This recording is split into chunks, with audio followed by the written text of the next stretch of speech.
unclean has ever entered my mouth.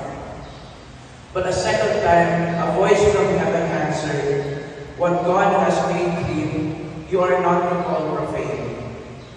This happened 3 times, and then everything was drawn up again into the sky. Just then, 3 men appeared at the house where we were, who had been sent to me from Caesarea. The Spirit told me to accompany them without discriminating. These 6 brothers also went with me, and we entered the man's house.